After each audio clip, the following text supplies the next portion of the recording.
Human rights पीके में मैं हूँ आपका होस्ट इश्तियाक चौधरी। नाजरीन, आज के व्लॉग में हम बात करेंगे उन 50 से ज़्यादा ब्यूरोक्रेट्स के बारे में जिनको वफाकी हुकूमत ने घर भेजने का फ़ैसला कर लिया है। और वो 50 से ज़्यादा जो ब्यूरोक्रेट्स हैं वो कौन है, उसके बारे में जो है वो कानून क्या कहता है। ये ब्यूरोक्रेट्स कुछ छोटे ओहदों पर फायज नहीं है, ये वो तमाम ब्यूरोक्रेट्स हैं जो 20 से 22वें ग्रेड तक के ऑफिसर्स हैं। यानी कि जब किसी न किसी जिस भी वो महकमे में है, ख्वाह वो पुलिस ग्रुप में है, ख्वाह वो उनका तल्लुक़ पाकिस्तान मैनेजमेंट सर्विस से है, ख्वाह उनका तल्लुक़ जो है वो सेक्रेटेरिएट ग्रुप से है, एस्टेब्लिशमेंट डिवीज़न से है, या वो किसी और अदारे से है, और ये वो प्रेस्टिजियस पोजीशन जो टॉप मोस्ट पोजीशन होती है उसको एंजॉय कर रहे हैं। आखिर क्या वजह बनी, कानून क्या कहता है?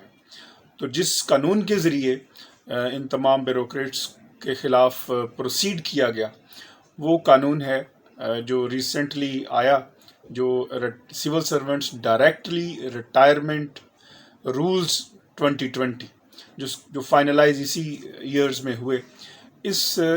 इस कानून के तहत और इन जो रूल्स हैं उनके तहत ये लाजम करार दिया गया कि उन ब्यूरोक्रेट्स को देखा जाए, उन मुलाजमीन को देखा जाए, उन सिविल सर्वेंट्स को देखा जाए जिनकी कारकर्दगी ना होने के बराबर है। कि आप एक दफ़ा आ जाते हैं सर्विस में, फिर उसके बाद आप सारी ज़िंदगी उसको एंजॉय करते हैं, तो क्या वो अगर करप्ट होता है, अगरचे वो पैरेलल एक है निज़ाम इंक्वायरी का, प्रोसीडिंग का, तो उससे हट के जो रिटायरमेंट के करीब हैं जो ऑफिसर्स, जो मुलाजमीन, तो उनको जो है वो इस कानून के तहत देखा जाए और उनको कंपल्सरी रिटायर कर दिया जाए, जिसमें एज सच कोई इसके सवा कि वो ओहदा अपने पास नहीं रख सकेंगे, और वो तमाम उनको रिटायरमेंट बेनिफिट्स जो हैं वो उसी तरह मिलेंगे जिस तरह बाकी मुलाजमीन को मिलते हैं आफ्टर रिटायरमेंट्स।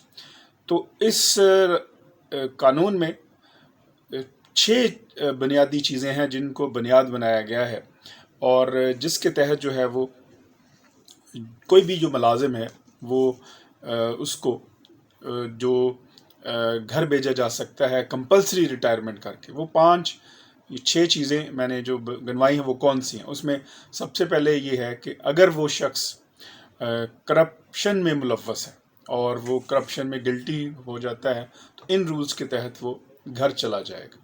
नंबर 2, वो शख्स जिसके ख़िलाफ़ नैब का केस आया और वो प्ली बार्गेनिंग उसने की, या किसी और केस में भी उसने ये स्टेटमेंट दी कि मुझे छोड़ दिया जाए, तो उसे अदालत किसी सज़ा से वो बच भी गया, और वहाँ पे उसने जो पैसे अगर उसने करप्शन से लिए थे और वो वापस भी कर दिए, तो फिर भी वो इस कानून के तहत घर चला जाएगा। नंबर 3, वो एम्प्लॉइज़ जिनको कैटेगरी सी में रखा गया है, इनएफिशिएंट हैं, वो उनकी जो कारकर्दगी है वो मुनासिब नहीं है कि उनको साथ ले जाया जा सके, और वो बोझ हैं अदारे के ऊपर, और लिहाजा उनको भी कंपल्सरी रिटायर किया जाए। नंबर 4, वो एम्प्लॉइज़ जिनकी जो पर्सनल एवेल्यूएशन रिपोर्ट है उसमें अगर ट्वाइसली वो अगर ना रिकमेंड किए हों, पर्सनल एवेल्यूएशन रिपोर्ट में अगर उनको ट्वाइसली प्रमोशन के लिए नहीं रिकमेंड किया गया, तो वो भी घर चले जाएंगे। इसी तरह नंबर 5 के ऊपर वो एम्प्लॉइज़ जिनको सुपर सीड किया by the central selection board ने, तो वो एम्प्लॉइज़ भी घर चले जाएंगे। तो इस तरह जो पर्सनल एवेल्यूएशन रिपोर्ट्स में नंबर 6 के ऊपर अगर एडवर्स रिमार्क्स आ गए, अगर पर्सनल एवेल्यूएशन रिपोर्ट्स में एडवर्स रिमार्क्स हैं कि इनका कंडक्ट ठीक नहीं है एम्प्लॉइज़ के साथ, जो लोग आते हैं इनके पास अपने मसाइल लेकर, आवाम आते हैं, उनके साथ इनका कंडक्ट ठीक नहीं है, तो वो एम्प्लॉइज़ भी घर चले जाएंगे। तो ये 6 बुनियादी नकात हैं, और ये जो 6 बुनियादी नकात हैं जो मैंने आपके सामने रखे, इनमें से अगर किसी नुक्ते पे भी जो है वो शिकार होता है सिविल सर्वेंट तो फिर वो जॉब में नहीं रहेगा और वो इस कानून के तहत जो है उसको कंपलसरी रिटायर किया जा सकेगा। और इसी कानून को बुनियाद बनाते हुए मोर देन 50 जो ऑफिसर्स थे वो भेजा उनको नोटिस शोकाज किया। इसका रूल 5 है जो मैंने आपके सामने रखा, civil servants directory retirement rules 2020 का रूल 5 है जिसके तहत शोकाज नोटिस इशू होता है। 50 से ज़्यादा जो ब्यूरोक्रेट्स हैं उनको शोकाज नोटिस इशू किया गया है। और शोकाज नोटिस इशू करने के बाद जो रूल 6 है, कॉम्पिटेंट अथॉरिटी जो है वो उन्होंने उनकी पर्सनल हियरिंग की है। और इन केसेस में जो फेडरल सर्विस कमीशन के जो चेयरमैन हैं जाहिद सईद साहब, उन्होंने इनकी हियरिंग की और उसके बाद जो थी वो अपनी अप्रूवल दी कमेटी में, headed by committee, not just single member. So rule ये है कि आप शोकाज नोटिस करेंगे, शोकाज नोटिस का जवाब लिया जाएगा और जवाब लेने के बाद उसको कमेटी एग्जामिन करती है और एग्जामिन करने के बाद जो है वो headed by chairman federal service commission जो है उन्होंने इसके ऊपर अपनी फाइंडिंग देनी है कि इनको रिटायर कर दिया जाए। तो इन 50 जो ब्यूरोक्रेट्स हैं वो को नोटिस दिया गया और उसके बाद जो कमेटी ने फाइंडिंग दी और उन फाइंडिंग को जो है वो अप्रूव किया चेयरमैन ने।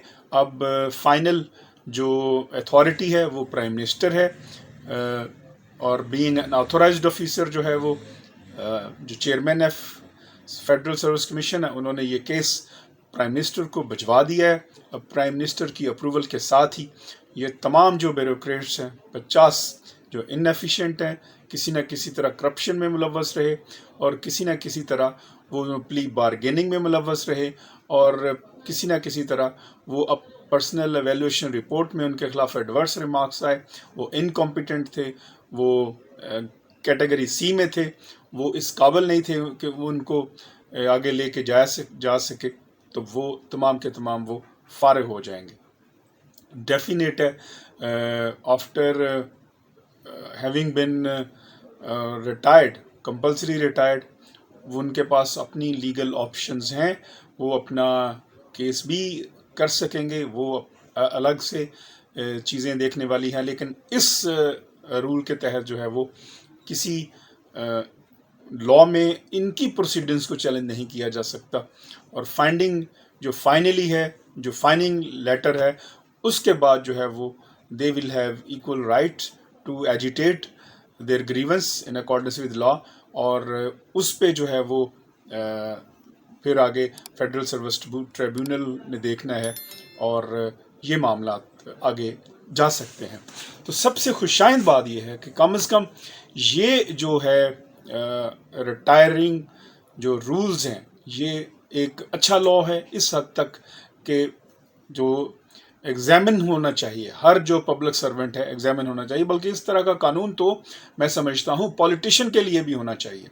और वो पॉलिटिशियन जो है जो मिसकंडक्ट में मुब्तला है, जो करप्शन में मुब्तला है, वो और इसकी तय की जा सकती है मोडेलिटीज़ कि किस जो पॉलिटिशियन है उसको कन्विक्टेड है और उसको हक नहीं है कि वो पॉलिटिक्स करे।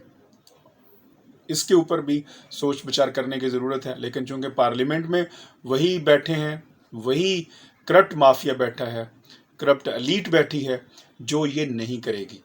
और इसके लिए जो है वो कम अज़ कम हम पाकिस्तानी जो अवाम है वो अपनी आवाज़ बुलंद करें और कम अज़ कम ये शऊर ज़रूर दें, अपने इर्द गिर्द देखें जो करप्ट शराफिया को तहफ़्फ़ुज़ देता है और जो करप्ट जो पॉलिटिशियन है उसको कम अज़ कम हम जाने तो सही, उसको एक्सपोज तो करें कि ये करप्ट पॉलिटिशियन है। यही काम जो है वो करने वाला है शऊर। और शऊर में जो है वो बुनियादी फ़र्क सिर्फ एन ही का है और एन इल्म से आती है। लिहाजा ह्यूमन राइट्स की जदोजहद में हम आपके साथ हैं और आपकी स्ट्रगल ह्यूमन राइट्स की स्ट्रगल है। जाने से पहले ह्यूमन राइट्स पीके को सब्सक्राइब ज़रूर कीजिएगा। जब तक किसी नए वीलॉग के साथ हाज़िर होते हैं, मुझे इजाज़त दीजिए। اللہ نگہبان.